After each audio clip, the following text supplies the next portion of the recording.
Você quer saber das etapas que nós temos até atingir efetivamente a paz financeira?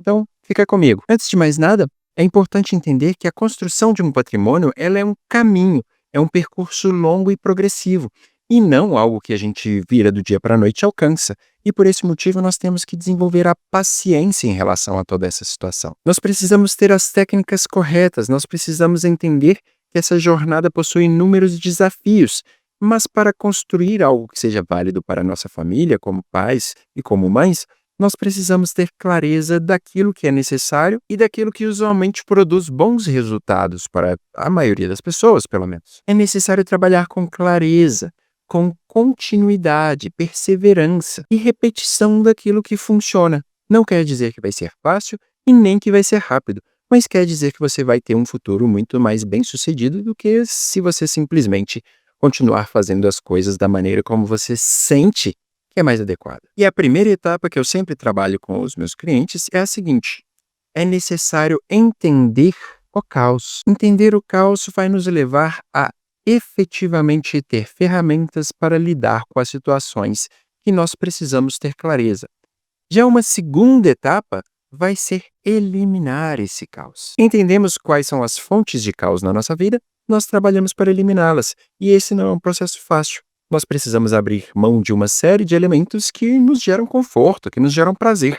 Nós precisamos abrir mão daquele carro luxuoso que nós temos, nós precisamos abrir mão do imóvel que nós estamos, nós precisamos abrir mão das comidas que nós comemos por conforto, das saídas que nós fazemos por prazer, e isso sim terá potencial de efetivamente gerar um sucesso frente a essa situação de caos que nós vivemos. Após ou ao mesmo tempo que nós estivermos trabalhando essa questão do caos, ok? Então vou colocar 2.1, nós temos a criação da nossa reserva de emergência.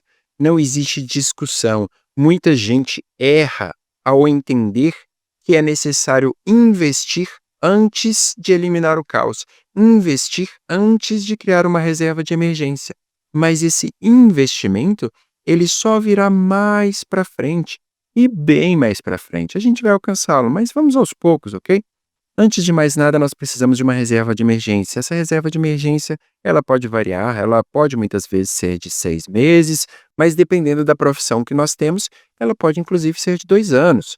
Vai depender bastante. Além da criação dessa reserva de emergência, nós podemos ver também valor na determinação de seguros.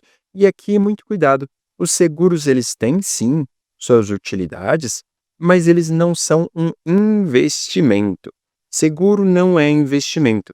Seguro é para garantir que, em caso de alguma eventualidade, você tenha condições de se manter. Essa eventualidade pode ser um seguro de vida, de saúde, de carro.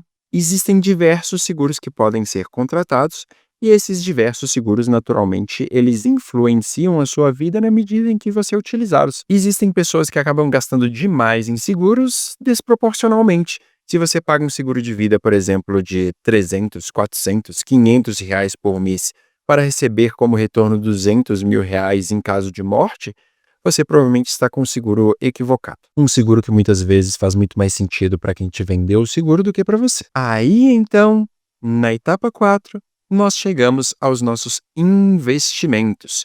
Os investimentos, eles vêm depois de tudo isso. Eu vou dar um exemplo muito simples, ok? Muita gente acaba tendo dívida e, mesmo assim, aplicando dinheiro. Eu estou ganhando 13% ao ano e o meu empréstimo ele é de 7% ao ano. Pessoal, banco não perde dinheiro. Ele não vai te remunerar acima do que ele te cobra. Não faz o menor sentido. Não existe praticamente nenhum cenário, e assim, para a maioria das pessoas que estiverem lendo, não existe nenhum cenário no qual o investimento vale a pena se você tem dívida. Quite as suas dívidas para depois começar a investir sempre. Isso não se aplica naturalmente para a reserva de emergência, como eu vou falar um pouco mais para frente. Mas então, investimentos só lá na frente, só depois que vocês tiverem feito uma série de coisas, inclusive terminar com todas as suas dívidas. E quando eu falo de dívidas, eu não estou falando necessariamente de cartão de crédito, ok? Mas sim de dívidas que vocês estejam pagando juros. E por fim, nós temos a última etapa, que é a etapa de revisão. Nessa etapa de revisão, vocês vão manter esse processo vivo pelo resto da vida. Muito cuidado, muita gente acaba focando demais em um consultor que vai garantir esse processo sem nenhum esforço. O consultor acaba gerando uma série de carteiras equivocadas, acaba fazendo com que você gire seu patrimônio de uma forma muito acelerada e você perde dinheiro. Então é importante saber ao menos um pouco sobre investimentos ou você terá realmente muitas dificuldades. Falando um pouquinho de cada uma dessas etapas aqui, quando nós falamos em eliminar o caos, é importante nós termos clareza de que aqui nós estamos falando, de eliminar as dívidas. As dívidas, elas corroem qualquer investimento, conforme eu já disse. Sempre resolva as suas dívidas que tenham juros antes de fazer qualquer investimento. Ah, mas é o meu imóvel de vários anos, eu vou ter que pagar ao longo dos próximos 30 anos. Ótimo. Enquanto você não quitar seu imóvel ou vender seu imóvel para quitar, ok? Que também é uma solução muito justa, você não vai investir seu dinheiro. Não faz nenhum sentido. O banco não perde dinheiro. Se você tem dívida que tem juros, você quita sua dívida e depois você investe, não antes. Além disso, nós temos que falar também da organização. Organização de forma simples ou de forma sofisticada, o que funcionar para vocês. Eu começaria com algo simples, um caderninho com 3 páginas. Despesas fixas, despesas essenciais, despesas supérfluas. Anote todos os pagamentos que vocês lembrarem ao longo do dia. Ah, vou fazer uma vez por semana. Má ideia. Vou fazer uma vez a cada 3 dias. Má ideia. Todo dia, todo dia. Quando vocês criarem esse hábito, vocês terão muito mais previsibilidade, muito mais tranquilidade. Outro ponto importante sobre eliminar o caos: cartão de crédito, já falei diversas vezes. Se eu gasto no meu cartão de crédito muito mais do que eu recebo, então eu tenho que ter atenção. Muito provavelmente eu não tenho que ter um cartão de crédito, independentemente de ganhar milhas, independentemente de ganhar cashback. Se eu gasto mais do que eu recebo, então é uma péssima ideia ter um cartão de crédito. Falando agora de reserva, vamos seguir então. Nós temos aqui quais critérios para definir quanto eu preciso juntar. Basicamente é o seguinte: se eu ganho 2.000 e gasto 2.000, então eu preciso juntar com base no que eu gasto.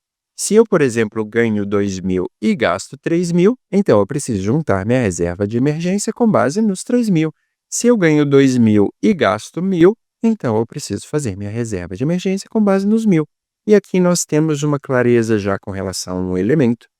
Se eu gasto menos do que eu ganho, muito provavelmente eu vou ter uma paz financeira muito maior. Além disso, eu tenho um emprego no qual eu já estou há mais de 1 ano. Eu tenho previsão de ficar nesse emprego por mais 3 anos. Então, muito provavelmente eu vou poder juntar apenas 6 meses de salário, porque eu tenho uma boa perspectiva. Não, eu, na verdade, estou no meu emprego há 2 meses. Eu tenho perspectiva de ficar nesse emprego por mais 5 meses. Então, muito provavelmente, estou falando de algo em torno de 12 meses de reserva, porque eu não estou muito estável no meu emprego. E, por fim, se eu, por acaso, atuo como profissional autônomo, essa profissão ela simplesmente não me dá segurança. Ela não me dá segurança e eu preciso, então, me preparar com algo mais alongado. Eu posso falar, então, de 2 anos de reserva de emergência. Caramba, Cristiano, mas 2 anos? Eu sou um profissional muito qualificado, as pessoas me procuram, eu nunca estou sem trabalho. Ok, pode ser verdade para você. Eu entendo que você enxergue isso dessa maneira nesse exato momento. Mas vamos pensar por um momento. Se você dirige o carro, por exemplo, se você é do Uber, você ganha dinheiro todo mês com tranquilidade. Se você quebrar a perna, o que você vai fazer? Ah, eu sou um advogado muito famoso, muito importante. Ótimo, excelente. Se por algum acaso você tem alguma emergência hospitalar, se por acaso você tem alguma complicação que inviabilize o seu trabalho, então você precisa ter uma reserva de emergência muito mais interessante do que aquela pessoa que tem carteira assinada. A pessoa que tem carteira assinada, ela pode ser afastada pelo INSS, o INSS vai pagar uma série de coisas. Você que é um profissional autônomo, não necessariamente. Então é necessário ter um pouco mais de precaução, sim. Se nós temos então um gasto de 1.000, nós temos que juntar 2 vezes 12 vezes 1.000, obviamente. Se nós recebemos 10.000, por outro lado, como esse advogado famoso que eu acabei de falar, se ele recebe 10.000 e ele gasta 9.000, ele está nesse exato momento desfrutando de uma vida relativamente confortável, ele vai ter que juntar 12 vezes 9 vezes 2. Ou seja, essa pessoa vai acabar tendo que juntar algo em torno de 216.000 como reserva de emergência, porque esse valor aqui é muito substancial. Ah, mas se eu sofrer um acidente, então eu vou reduzir o meu perfil para 5.000. Muito cuidado, pessoal. Quando a gente sofre um acidente, a gente tem custos que a gente não previa. A gente tem custos hospitalares, a gente às vezes tem custos com cuidadores. A chance de nós conseguirmos reduzir esse valor nesse momento de fragilidade é muito baixa. Se você tem condições de reduzir de 9 para 5, reduza agora, não reduza depois, quando você precisar. Porque quando você precisar, a chance de você conseguir é monumentalmente inferior. Se você tem condições de reduzir para 5.000, reduza. Isso vai fazer bem para a sua estabilidade e para a sua paz. E falando dessa pessoa que se acidenta, por exemplo, nós temos aqui um seguro de saúde. Nós temos o seguro de vida. E aqui nós, como pais, como mães, como pessoas que participam de uma família, é interessante ter um seguro de vida que segure aí parte das nossos proventos por muito tempo. Então, vocês podem fazer, por exemplo, um seguro de 200.000, de 500.000, e aqui nesse caso, nesse primeiro caso, provavelmente vocês vão pagar algo em torno de R$ 100 por mês, e nesse segundo, provavelmente vocês vão pagar algo em torno de R$ 160 por mês. Ah, é muito dinheiro, Cristiano. Ok, mas a gente está falando aqui de um indivíduo, por exemplo, que gasta seus R$ 9.000 por mês. Então, R$ 100 não é muito dinheiro para essas pessoas, ok? Se você não tem dinheiro para pagar um seguro, minha sugestão é faça um seguro baixo, faça um seguro de 50.000, de 100.000. A sua família provavelmente estará coberta de forma muito mais segura. Nós temos também os planos de saúde. E plano de saúde, naturalmente, a gente tem para não usar. A gente paga todos os meses uma recorrência. Essa recorrência faz parte dos nossos gastos, ela é uma recorrência que ela é importante, e aqui eu tenho duas considerações muito importantes. A primeira delas, eu quero o máximo de conforto quando eu for para um hospital. Coloquem na balança. Vocês não vão para o hospital com tanta frequência assim. Será que vocês precisam desse conforto todo? Talvez sim, talvez não. Fica na conta de cada um. É importante vocês terem clareza que isso, por outro lado, impacta no restante dos gastos de vocês. Outra coisa importante que eu preciso ressaltar, esse foi o tema do meu mestrado, ok? Então eu tenho domínio sobre isso, é que nós temos seguros de saúde e nós temos planos de saúde. São duas coisas completamente diferentes. O seguro de saúde, ele implica que se você tiver um infarto, por exemplo, o seu teto de recebimento vai ser 500.000. Chegou em 500.000, acabou. Você não recebe mais nada. O plano de saúde no Brasil, ele é obrigado a pagar, independentemente do tempo que você simplesmente continue tendo as suas dificuldades. Então, pessoalmente, eu sou mais a favor do plano de saúde do que do seguro de saúde. Mas o meu seguro-saúde, ele abre todas as portas para mim. Qualquer hospital que eu for me recebe. Eu vou para esse hospital e eu sou recebido em primeiro lugar. Eles me passam na frente de todo mundo. Se eu for para um plano, eu vou ter que ir para a unidade específica de atendimento da minha região. Ok. Quando nós precisamos de fato de um plano de saúde, se nós chegarmos no teto do seguro, acabou. O seguro não vai pagar mais e tudo vai para sua conta. O plano é obrigado a pagar enquanto você estiver pagando o plano, enquanto você estiver vivo. Então, na minha visão, essa segurança é muito mais importante do que esse conforto. Mas eu deixo para cada um tomar a sua própria decisão. Então, nós temos aqui os investimentos. Nos nossos investimentos, nós já discutimos, nós temos CDBs, o Tesouro, nós temos inúmeros. O que é importante? Se eu tenho estabilidade financeira, eu posso começar a montar a minha carteira. E a carteira, ela precisa ser diferenciada. Ela precisa de ser variada. Mas cabe um ponto de atenção, nem todo investimento é inteligente. E geralmente, se alguém te oferece um investimento, é porque não é uma boa, não é algo que eu simplesmente vou ignorar a partir do momento que eu já criei minha carteira, Porque na prática, nós sempre podemos voltar a esse caos.